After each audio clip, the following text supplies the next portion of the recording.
Salam semua. Kisah-kisah yang disampaikan ini adalah berdasarkan novel seram terkenal tahun 1980-an iaitu Siri Bercakap Dalam Jin, Jilid 1, penulisnya Tamar Jalis. Anggaplah cerita yang disampaikan ini adalah sebagai hiburan semata-mata. Jika ada kebetulan, anggaplah sebagai pengajaran. Dan terimalah kisah berikut ini. Siri 23, Roh Bayi Mencari Ibu, Bahagian 1. Datuk menggigit bibir. Sepasang matanya berpaut pada wajah Nurlin yang kelihatan cemas itu. Dari wajah Nurlin, mata Datuk beralih ke wajah Tok Kaya Sendi Diraja dan isterinya. "Mau halau siapa? Tak ada seorang pun yang masuk ke sini," ulang Datuk dengan nada suara yang cukup lembut. "Ada, dia selalu ganggu saya. Kalau diusir dia..." Dan Nurlin terus menghentak-hentak kaki ke lantai sambil meronta-ronta. Ibunya terus memeluk dengan erat dan kemas. Datuk terdiam, tidak tahu apa yang harus dibuatnya. Suara bising di bilik atas membangunkan Pak Ayub Naim dan isterinya yang tidur di bilik bawah. Mereka naik ke bilik Nurlin.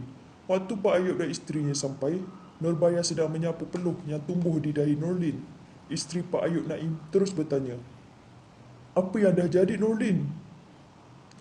"Saya takut, makcik," suara Nurlin terketar-ketar. Kemudian Nurbaya memberitahu isteri Pak Ayub Naim bahawa anak kakaknya melihat sesuatu di luar bilik mahu mengacaunya. Nurbaya terus membaca ayat-ayat suci. Tiba-tiba dia mendapati Nurlin jatuh pingsan. "Badannya terus jadi panas, makcik," ujar Nurbaya.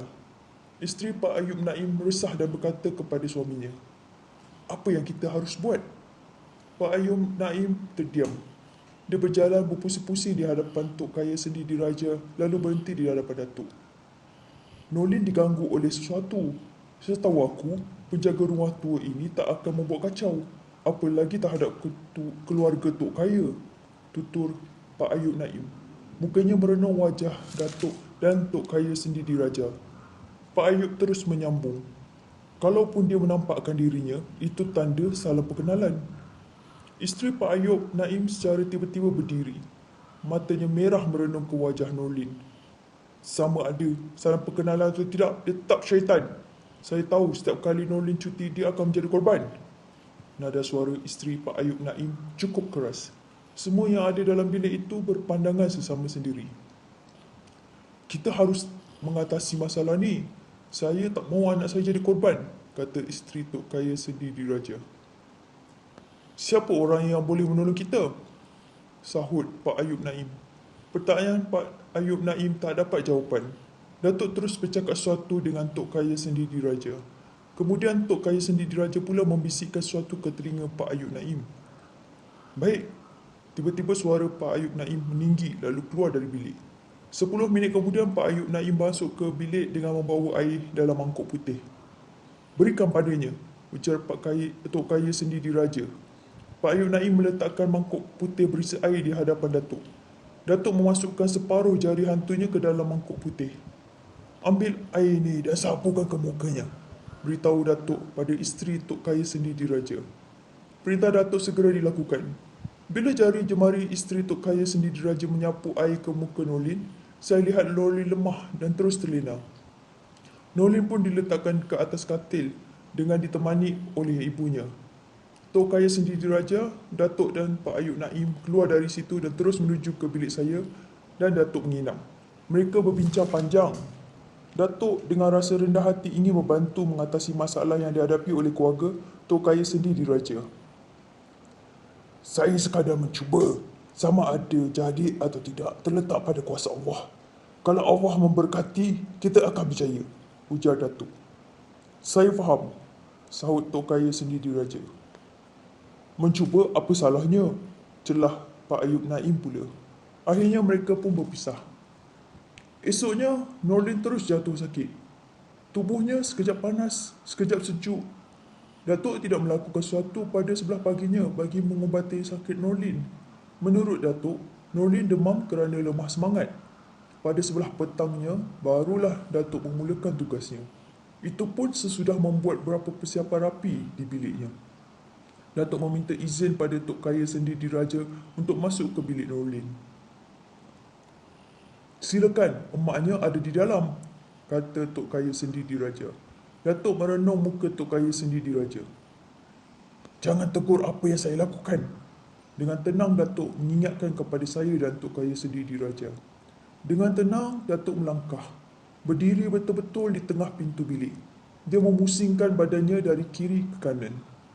Dia mengeluarkan kain hitam dari pinggang lalu melemparkan ke ruang tengah rumah. Lepas itu, Datuk pun mempersilakan Tok Kaya Sendi Diraja dan saya menghampiri Nurlin. Tiba-tiba, wajah Nurlin berubah menjadi takut dan cemas.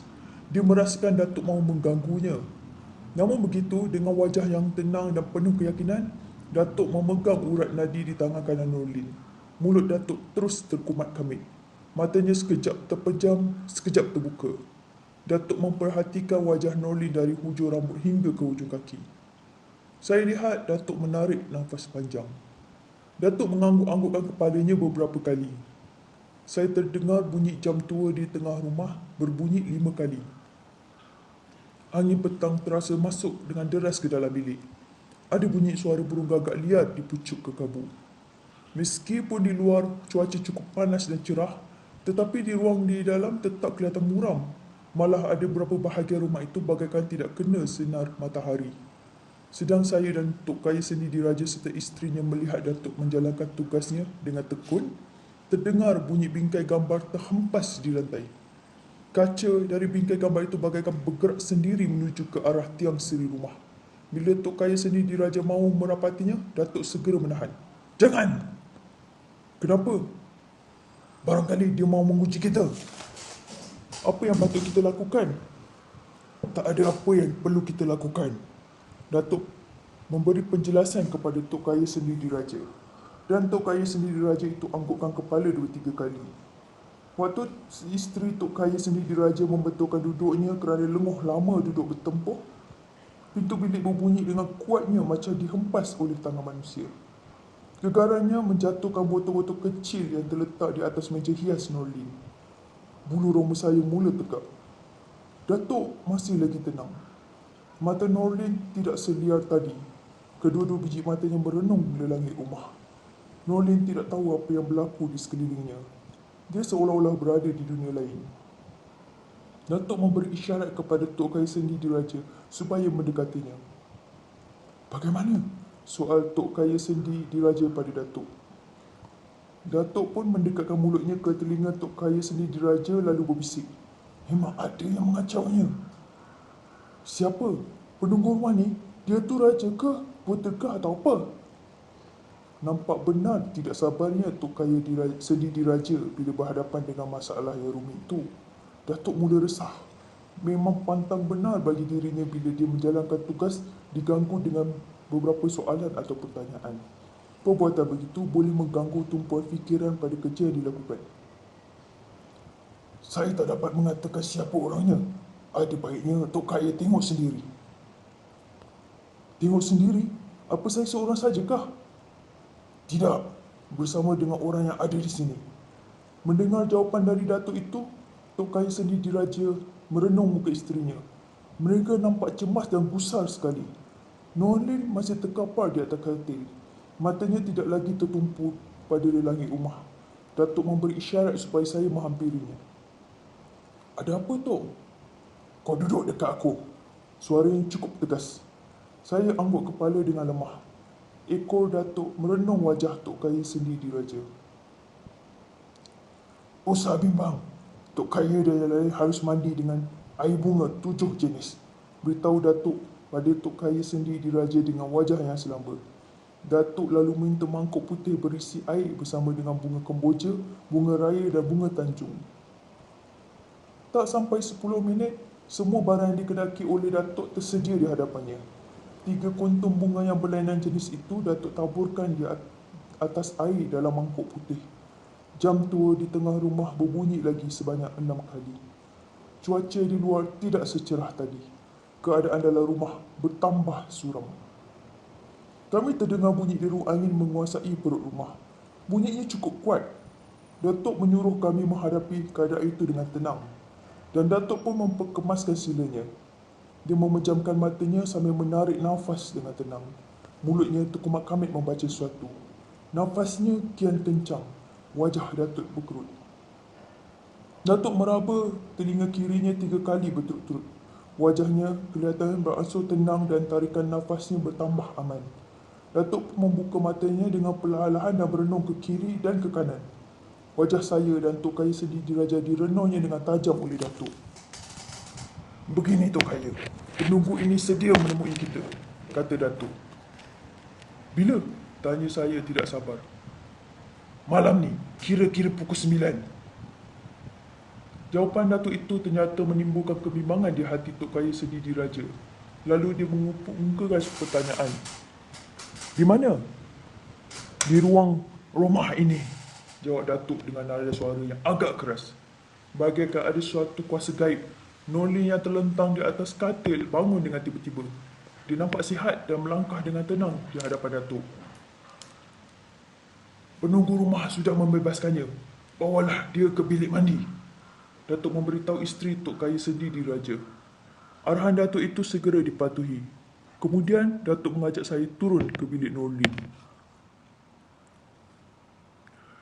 "Saya dan cucu mahu memetik bunga 7 jenis. Jadi Tok Kaya tak payahlah ikut," beritahu Datuk pada Tok Kaya Sedi Diraja. "Silakan. Tapi jangan lupa, lepas sembahyang Isyak, datang jumpa saya, ambil air bunga."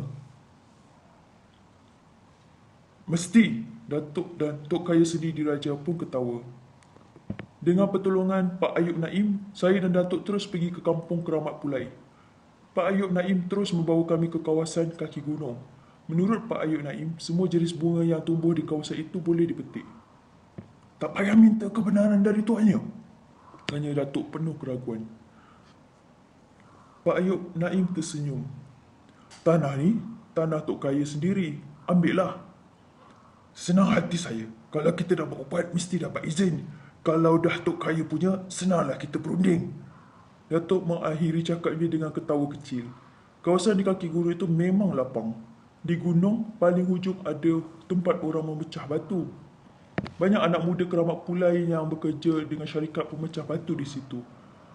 Ke arah selatan terdapat kawasan Kuala Lombong Tinggal dengan air yang membiru. Terdapat beberapa orang kampung dari Keramat Pulai memancing di Kuala Lombong Tinggal itu. Satu perkara yang menarik, semua jenis bunga terdapat di kawasan tanah lapang tersebut.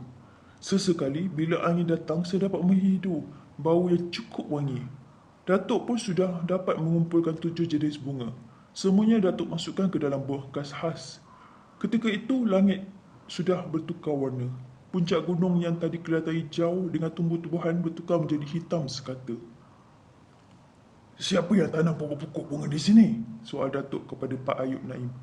Lelaki tua yang sudah beruban itu kerutkan dahinya sebentar. "Arwah ayah Tok Kaya. Masa hayatnya, dia selalu jalan ke sini setiap malam Jumaat waktu bulan penuh." "Buat apa dia ke sini?" "Itu saya kurang periksa pula." Mendengar jawapan itu, Datuk tidak lagi mengajukan sebarang pertanyaan. Tetapi cakap Pak Ayub Naim itu menimbulkan beberapa soalan dalam diri saya.